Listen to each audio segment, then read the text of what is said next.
After a warm start to the week, snow is about to return to the Front Range. I'm timing out the latest snowstorm, plus how much snow we could see in Denver. Rebuilding, but at what cost? A lot of our heart is in this house. It's not just a structure, it was our home. Homeowners devastated by the Marshall Fire debating their futures over rebuilding costs. A special spin on costumes. I'm going to do a Razor Crest from The Mandalorian. Yeah, I love Mandalorian. A father-son duo on a DIY mission to make costumes for kids in wheelchairs. And we begin tonight with another weather action day. Snow could foul up your drive home from work tomorrow. Chief Meteorologist Mike Nelson tracking how much snow this round could bring to the Denver area. Mike? Once again, after having a beautiful day today, much like last week, there's a big change coming up in the next 24 hours. Those high clouds we had at sunset are the forerunners of an approaching storm system pushing into the state as we speak. Not any precipitation to speak of, aside from a few flurries out over extreme western Colorado, but the advisories and the watches are already in effect along the I-25 corridor for tomorrow into early Thursday. We're under a winter storm watch for most of the I-25 corridor from early afternoon Wednesday until 5 a.m. Thursday morning as this cold front moves our way and spreads cold weather and snow. Now the morning drive will be okay, really through lunchtime. So developing in the early afternoon tomorrow, very slick tomorrow evening, and especially slick and slow for Thursday morning. Coming up in the 7-day, I have a 60, but also yet another snowstorm. We'll pinpoint all of it for you in just a bit. All right, thank you, Mike. It's now been nearly 7 weeks since a Marshall Fire raced through Boulder County, destroying more than 1,000 homes. And nearly 7 weeks later, the recovery process remains in a very early stages as homeowners ponder whether to rebuild. Many in Louisville are concerned about the high costs of a new build brought on by city ordinances. Denver 7's Sloan Dickey talked with homeowners today about those concerns. Sloan? Yeah, well, Louisville City Council actually voted this evening on emergency regulation ordinances that will allow developers to start planning to rebuild communities devastated by the Marshall Fire. But some residents we spoke with said they're still concerned that some codes are standing in their way of their ability to build back. It's completely overwhelming. This is all that remains of the house Geraldine Oakes and her husband put their entire lives into. A lot of our heart is in this house. It's not just a structure, it was our home. More than 500 homes were lost in the city of Louisville, just like this one. 500 homeowners faced with a daunting task of rebuilding. On this ordinance, I just want to start by saying Louisville City Council voted unanimously on Tuesday to clear the way for many of those seeking to rebuild, approving an emergency ordinance setting standards for developers. We're going to try our best. But what comes next is still a point of contention. The International Energy Conservation Code is a very difficult thing to wade through. In 2021, Louisville City Council passed bold new energy codes to curb carbon emissions, including material restrictions and a new net zero energy requirement for all new builds. Many in Louisville agree they are necessary to fight climate change. I mean, there's not people in the neighborhood that are against energy conservation, not by any stretch. But at this scale, the codes were built for a handful of homes to be built, not for a catastrophic event. And on this time frame, some residents say it will cost them hundreds of thousands of dollars to implement. It's a 5 to 10% is what we're told. And in homes that are pushing $1 million in value, that's a lot of money. Like others in Louisville, Geraldine and her husband were severely underinsured for their house, throwing their financial stability and her future retirement in jeopardy. I think that our city council needs to come up to speed and listen to their residents and listen to their community. Know that we are considering the issues that have been raised around building codes very carefully, and we're going to continue to do that. City Council will take up the issue of energy codes in the coming weeks. There's a lot of uncertainty, and we're going to try our best to get that uncertainty thoughtfully resolved where we can. Residents here say it could be the difference if they stay or if they have to leave. Sloan Dickey, Denver 7. Meanwhile, Boulder County is expanding financial aid to include homes that were damaged by smoke or ash. The county is making available $2,500 to homes with 1 or 2 people and $5,000 available for larger families. Applications can be submitted through Boulder County's website, and you will need to give proof that you've been displaced due to smoke and ash contamination. And the city of Superior has opened an assistance center to help businesses impacted by the Marshall Fire. You can find it in the Superior Marketplace off Highway 36 and McCaslin.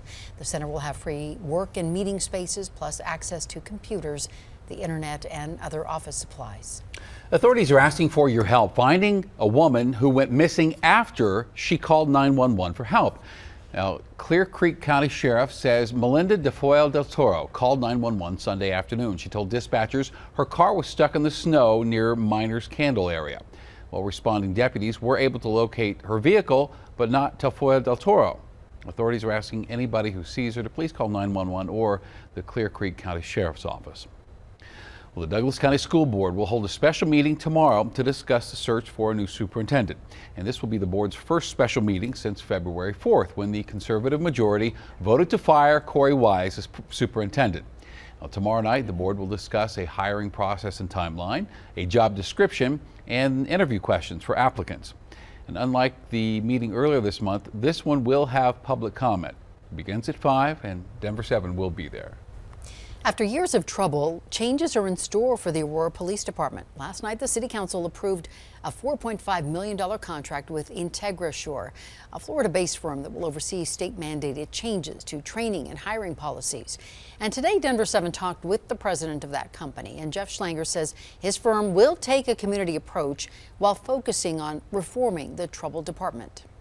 We will be having town hall meetings. We will be establishing an advisory council to the monitor, and those are all in the works now.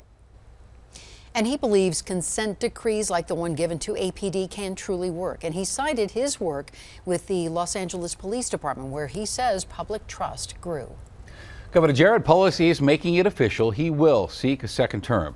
This evening, the governor kicked off his re-election campaign in Pueblo, where he launched his first campaign for governor. Now, Polos is touting his efforts to curb the COVID pandemic. His campaign also will focus on the rising cost of living. We know that Coloradans are feeling a lot of pressure from inflation and costs, mental health challenges that have only gotten worse, crime. It feels like the price of everything's gone up. But my commitment to you is this. I'm working every day to save Coloradans money, help people hold on to more of their hard-earned money, and move us towards a brighter future for Southern Colorado and for the whole state. And there are several Republicans aiming to unseat Polos, including businesswoman and CU Regent Heidi Ganal and businessman Greg Lopez. A bill banning the open carry of firearms within 100 feet of polling places and ballot drop boxes is one step closer to becoming Colorado law. Today, the Vote Without Fear Act cleared its first legislative hurdle by passing its first committee hearing. Concealed carry would still be allowed. There are also exemptions for police officers. I would really say it's risky to not run this bill, unfortunately, from what we've seen from behavior from folks here in our own state. We are really looking at this as a safety bill. We are really looking at this as a voter protection bill. Right now, only 6 states ban guns at polling places. They are Arizona, California, Florida, Georgia, Louisiana, and Texas. Finding a passion early in life can be a blessing. Today, Denver 7's Danny New met one young man creating some amazing things, and now he wants to share them with others. What's a piston do? So it goes up and down like this. Riley here is 14, but it feels like he already knows how everything works. And then there's a spark plug on a gas engine that ignites the fuel. You know, when I was 14, I only knew like Pokemon. And while not all of his muscles function as well as most kids, his brain has far surpassed many adults. I was messing around with the same stuff he was messing around with when I was his age, like the model cars. He's way better at it now than I am. Where's that hole? His dad is also pretty handy, and together they're a team. At 7 years old, Riley was diagnosed with Duchenne muscular dystrophy, which is a progressive disease. By 10 years old, he needed a wheelchair full-time. The last Halloween, he and his dad used their collective expertise to turn that wheelchair into a classic racing truck. Riley loves it. Ta-da!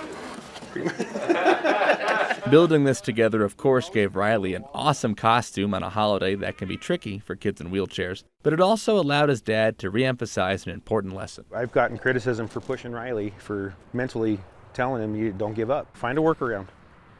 If you can't do it like I can do it, then let's figure out how to work around it. And I'm always pushing him to be thinking about that rather than get upset about it. Stop, think about it, and figure out how we can work around it. I'm gonna do a Razor Crest from The Mandalorian. Yeah, I love Mandalorian. He already has his next costume picked out, but he wants to build more than that. Last week, their family and friends started a GoFundMe page called Riley's Rides, so they could make sure other kids in wheelchairs can feel this cool. And so you guys are raising money to make more for other kids. Why do you want to help other kids have cool costumes? Because some kids don't usually have costumes. Sometimes they don't get to go Halloween stuff. So it's a good thing to do. And with a disease like this that can progress and continue to weaken muscles, memories like this can provide something special for everyone involved. It makes it memorable for the kids. It makes it memorable for other people that are involved. It makes it memorable for people who come across these kids and the chairs and the costumes and see what joy it brings them. Danny New, Denver 7. Breaking down barriers to one of Colorado's most beloved pastimes. Not only do people not believe that black people ski, but they believe it must just be one or two people if they do. After the break, we're meeting a group aimed at making skiing more inclusive. A now two-time world champion, Broncos legend Von Miller turned his focus toward his future. The winter storm watch continues. I'll let you know how much snow to expect in your neighborhood.